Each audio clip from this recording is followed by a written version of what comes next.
Hello, this is going to be a very simple guide on how to set up PSP emulation on the AYN Thor.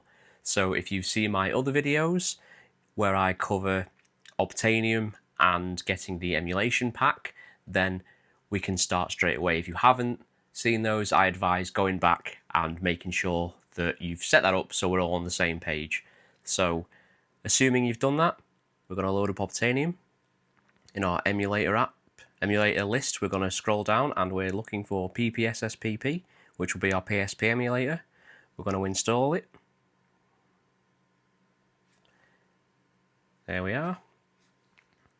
And then I do find this sometimes where the icons seem to vanish, so hopefully that's fixed with a patch. But yeah, if you give it a little swipe, they do tend to come back. So now we're going to flip over and we're going to open up PPSSPP. So the first thing it's going to do is ask us to create or choose a PSP folder. So all this is where it will store things like your save data and any system files that it needs access to. So we're going to click OK. And we're not going to use my ROMs folder, I'm going to create a specific one. So I'm just going to create a new folder on my root storage. I'm going to call it PPSSPP. There we go. Use that folder and allow access. We're going to OK. So first thing we want to do is tell it where our games are stored. So we're going to use browse, and then we're going to go to our ROMs folder, assuming you've already got some games. Again, I can't tell you where to get games from, however, a simple look online, you'll find your way. So here's my PSP folder, so I'm going to use this folder and allow access to that. So as you can see, it's already populated some artwork for those games. You can also view it in a list, which I prefer to do, just so you get the name of the games and they're all nicely in alphabetical order. So the next thing we're going to do is head over to settings. So the back end I'm going to leave on Vulkan, as that's the default. If you do find that certain games have graphical glitches or they don't run too well, you can tap that and switch over to OpenGL and then see if that fares any better. For the most part, you should be okay, but occasionally some games can get a bit finicky. For rendering resolution, I'm going to set it to 4 times to take advantage of the 1080p screen. And then everything else I'm just going to leave as defaults, because most of this is already set up for an ideal emulation.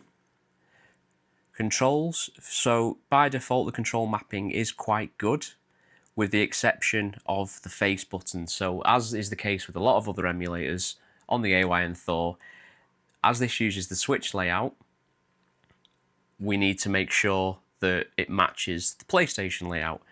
So we're going to set circle to A, X to B, square to Y, and triangle to X. And then that will match the location on the PlayStation buttons. So everything else, again, we can just leave on default. I'm going to go back. Audio, we're fine for. Networking, I've not looked too much into this, however there is a link to a wiki page which explains how to set it up, and then I don't even know what games are still online, but feel free to have a play around with that. Tools, again, I cannot state enough, retro achievements I think it's a must-have for anyone getting into the emulation scene, so I'm just going to log into my account. So I'm going to enable the achievements, and then I'm just going to log in.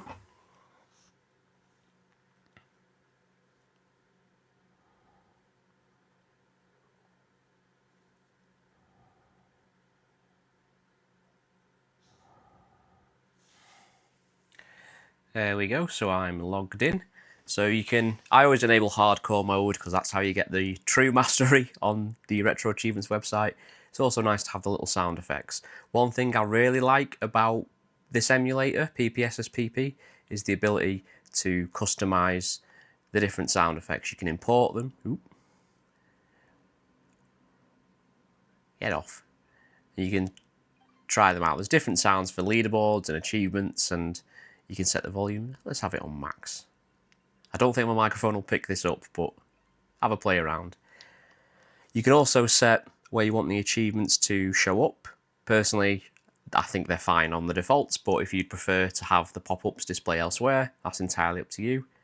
For the developer tools, I allow save state in hardcore mode, just in case I need to quickly exit out of a game. It will quickly save that state, but that's entirely a personal choice. And then if you ever need to manage save data, you'll find it all in here. You can copy, you can delete, you can view your states versus your saves. And then what's in this developer tool? So this is more kind of specific graphics options. Again, most of these you don't need to touch. They're more for that advanced level, which maybe one day you'll feel comfortable enough to play around in those settings. And then for this system, a lot of these is just to do with the UI. I just tend to leave most of these on default because I'd access this through a front end. So for the most part, I wouldn't even see the PPSSPP interface. And then, is there anything else that I need? I don't believe there is.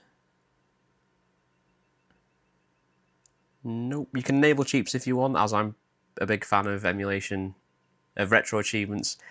I tend not to.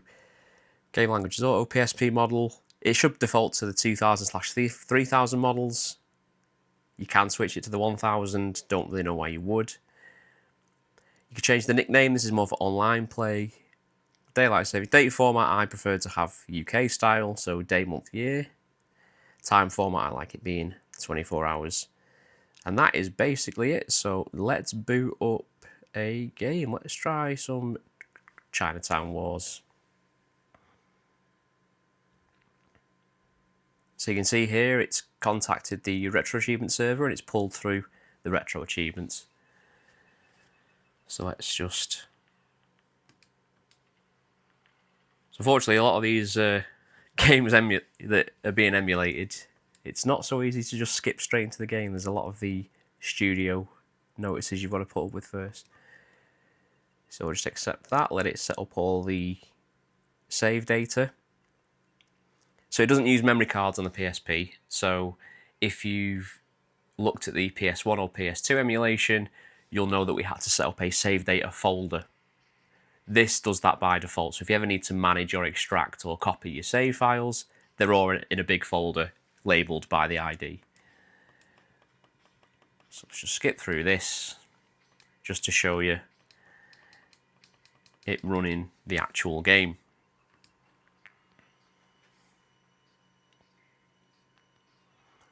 So the resolution of the game looks great. The text is a little bit blurry, so I'm going to be doing some research and seeing if there's a way to upgrade that. I know that certain games you can get replacement textures for, however, I don't have any to hand right now. So we'll skip this cutscene.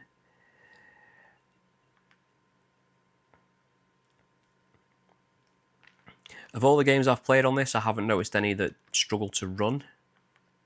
As it is a 20-year-old system at this point, then it should run without issue. So you can see it runs beautifully. It looks great on this screen, taking advantage of the full size of it. So yeah, if this helps you out, I'd appreciate a like. If you need anything explaining or you have any questions, feel free to drop a comment. And be sure to check out the other videos for setting up other emulators. I'll see you next time.